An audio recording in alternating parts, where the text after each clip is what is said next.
Tutur Tinular. Tiba di suatu tempat, mengingat malam semakin dingin dan gelap, Arya Kamandanu menghentikan lari kudanya.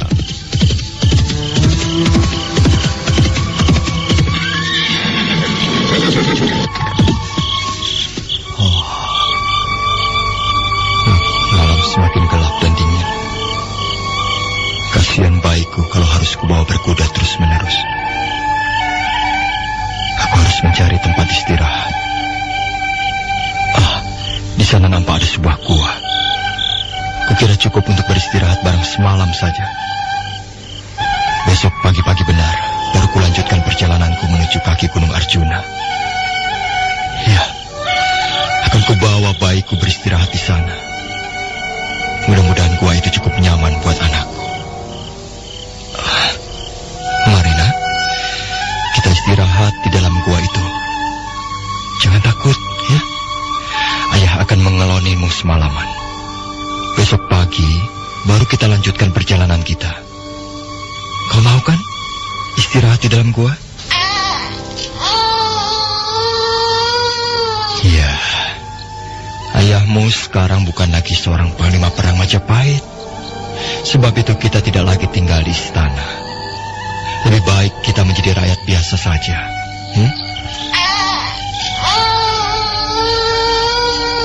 Arya Kamandanu lalu beranjak menampatkan kudanya pada salah satu pohon besar di dekat mulut goa.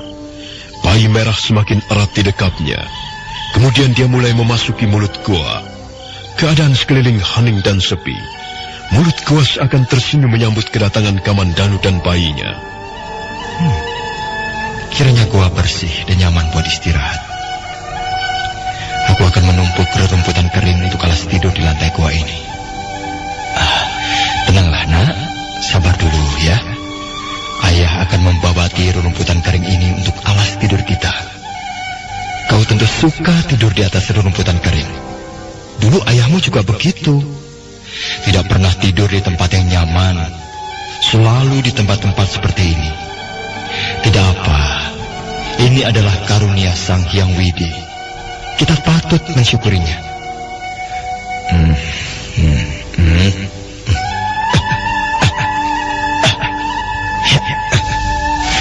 Dengan bayi masih di dalam dekapannya, Arya Kamandanu mulai membabati rumputan kering di sekitarnya.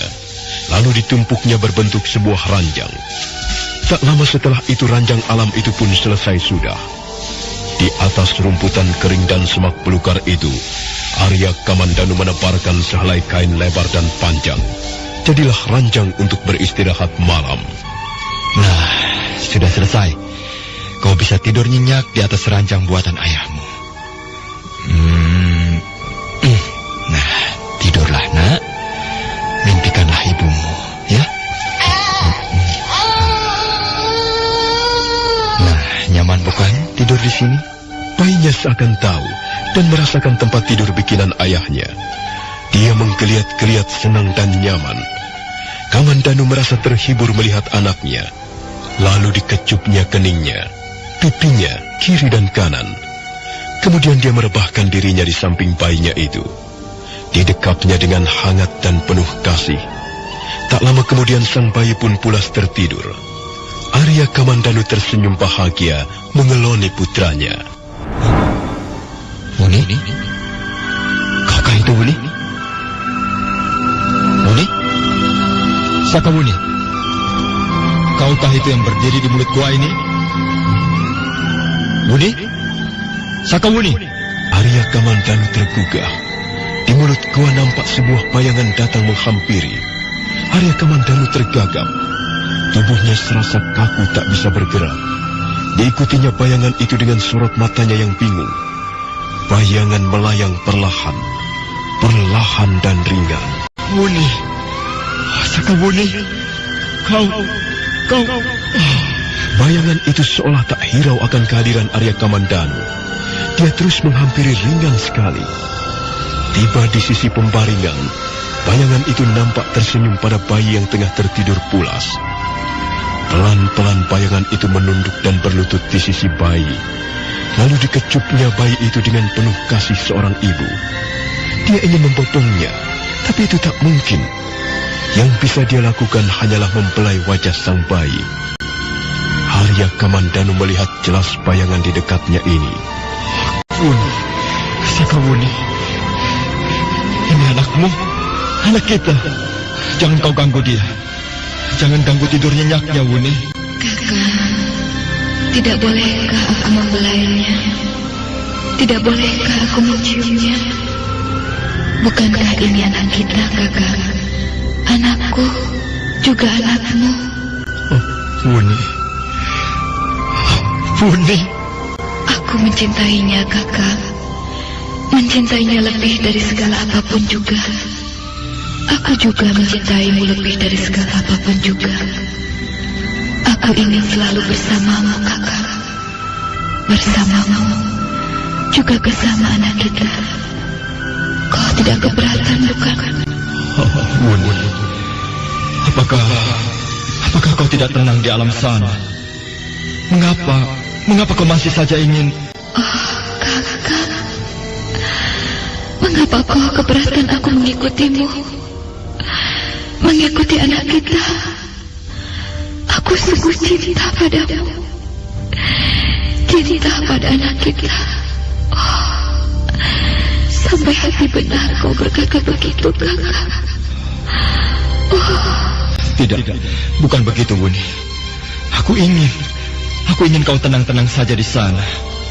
Biarlah bayi ini aku yang merawatnya, aku yang mengasuhnya. Kau tidak usah khawatir, Wuni. Aku percaya padamu, kakak. Percaya sepenuhnya. Oleh sebab itu, aku tidak rela kalau kau jatuh ke pelukan wanita lain. Sekalipun itu kakak Misin, aku tetap tidak akan terima. Tidak, aku tidak akan menduakan cintamu. Aku tidak akan mengkhianati cinta kasih kita, Wuni. Oh, betapa bahagianya aku. Betapa senang dan tenteramnya hatiku. Aku juga bahagia, Wuni. Karena cinta kasih kita tidak terpatahkan oleh jarak, ruang dan waktu. Oh, kakak. Aku ingin memelukmu, menciummu. Oh, kakak. Wuni. Wuni. Kakak. Wuni. Wuni. Kakak. Tempat kita berlainan terbaut oleh jarak, ruang dan waktu. Tetapi cinta kita tidak terpengaruh oleh itu semua. Oh, aku bahagia sekali. Aku ingin selalu seperti ini. Tapi itu tidak mungkin, kakak. Oh, bolehkah aku jika sekali-sekali selalu datang menjengukmu, menjenguk anakku? Bolehkah? Mengapa tidak, Wuni? Oh, terima kasih, kakak. Terima kasih.